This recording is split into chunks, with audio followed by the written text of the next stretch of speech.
ओमकारेश्वर ज्योतिर्लिंग। ओमकारेश्वर ज्योतिर्लिंग मध्य प्रदेश के प्रसिद्ध शहर इंदौर के समीप स्थित है। यह शिवजी का चौथा प्रमुख ज्योतिर्लिंग कहलाता है। ओमकारेश्वर में ज्योतिर्लिंग के दो रूपों ओमकारेश्वर और ममलेश्वर की पूजा की जाती है। ओमकारेश्वर ज्योतिर्लिंग को शिव महापुराण में परमेश्वर लिंग कहा गया है। यह परमेश्वर लिंग इस तीर्थ में कैसे प्रकट हुआ अथवा इसकी स्थापना कैसे हुई, इस संबंध में शिव पुराण की कथा इस प्रकार है। एक बार मुनि श्रेष्ठ नारद ऋषि घूमते हुए गिरिराज विंध्य पर पहुंच गए। विंध्य ने बड़े आदर सम्मान के साथ उनकी विधिवत पूजा की। मैं सर्वगुण संपन्न हूँ, मेरे पास हर प्रकार की संपदा है, किसी वस्तु की कमी नहीं है। इस प्रकार के भाव को मन में लिए विंध्याचल नारद जी के समक्ष खड़ा हो गया। अहंकार नाशक श्री नारद जी विंध्याचल की अभिमान से भरी बातें सुनकर लंबी सांसें खींचते हुए चुपचाप खड़े रहे। उसके बाद विंध्य पर्वत ने पूछा, आपको मेरे पास कौन सी कमी दिखाई दी? आपने किस कमी को देखकर लंबी सांस खींची? नारद जी ने को बताया कि तुम्हारे पास सब कुछ है, किंतु मेरु पर्वत तुमसे बहुत ऊंचा है। उस पर्वत के शिखरों का विभाग देवताओं के लोकों तक पहुंच चुका है। मुझे लगता है कि तुम्हारे शिखर के भाग वहां तक कभी नहीं पहुंच पाएंगे। इस प्रकार कहकर नारद जी वहां से चले गए। उनकी बात सुनकर विंध्याचल को बहुत पछतावा हुआ। वह दुखी होकर मन ही मन शोक करने लगा। उसने निश्चय किया कि अब वह विश्वनाथ भगवान सदाशिव की आराधना और तपस्या करेगा। इस प्रकार विचार करने के बाद वह भगवान शंकर जी की सेवा में चला गया, जहाँ पर साक्षात ओंकार विद्यमान है।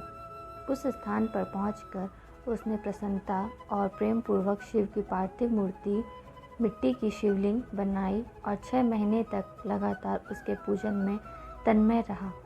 वह शंभू की आराधना पूजा के बाद निरंतर उनके ध्यान में तल्लीन हो गया और अपने स्थान से इधर उधर नहीं हुआ। उसकी कठोर तपस्या को देखकर भगवान शिव उस पर प्रसन्न हो गए। उन्होंने विंध्याचल को अपना दिव्य स्वरूप प्रकट कर दिखाया, जिसका दर्शन बड़े बड़े योगियों के लिए भी अत्यंत दुर्लभ होता है।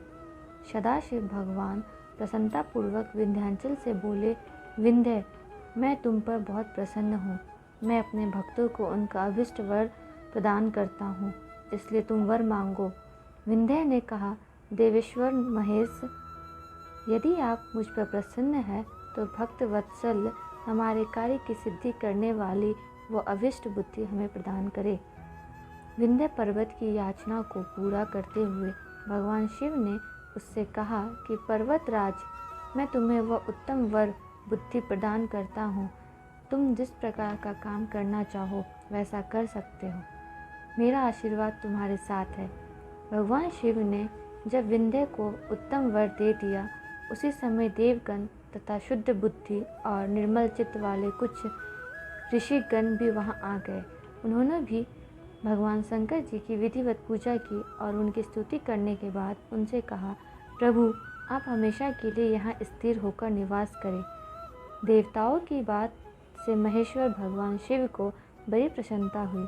लोगों को सुख पहुँचाने वाले परमेश्वर शिव ने उन ऋषियों तथा देवताओं की बात को प्रसन्नतापूर्वक स्वीकार कर लिया। वहाँ स्थित एक ही ओंकार लिंग 2 स्वरूपों विभक्त हो गया। प्रणव के अंतर्गत जो सदाशिव विद्यमान हुए, उन्हें ओंकार नाम से जाना जाता है। इसी प्रकार पार्थिव मूर्ति में जो ज्योति प्रतिष्ठित हुई थी, वह परमेश्वर लिंग के नाम से विख्यात हुई। परमेश्वर लिंग को ही अमलेश्वर भी कहा जाता है। इस प्रकार भक्तजनों को अभिष्ट फल प्रदान करने वाले ओमकारेश्वर और परमेश्वर नाम से शिव के ये ज्योतिर्लिंग जगत में प्रसिद्ध हुए।